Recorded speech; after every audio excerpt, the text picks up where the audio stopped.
Hey guys, welcome back to the notes study video. Guys, in this video we will discuss how can you add your credit card or debit card in your Apple Pay or Apple Cash. So simply guys, you can add your credit debit card easily. So simply first of all, you may just open the settings of your iPhone or iPad, and guys, you make sure that you have an active internet connection.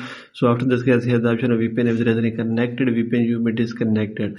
Then guys, you make sure that you live or you are using your Apple Pay or Apple Cash in that country where Apple Pay or Apple Cash is available. So if it's not available, then guys, you will not be able to add your credit card or debit card. After this guys, you may scroll it down, and here is the option of general. So you may click here and click on software update and update your iPhone or iPad to the latest iOS 18 version. Then you may scroll it down and click here on wallet and Apple Pay. So you may click here, and first of all you may click on Apple Cash and you may turn this on, and then click on here Apple Cash, and you may set up your Apple Cash from here.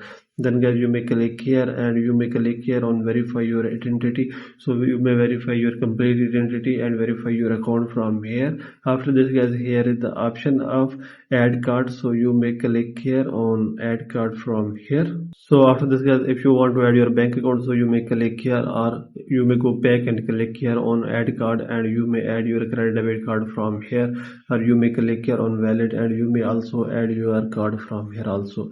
So by all these methods guys, you can add your credit debit card in your Apple Pay or Apple Cash easily. So this is the video guys. For more videos, please subscribe our channel.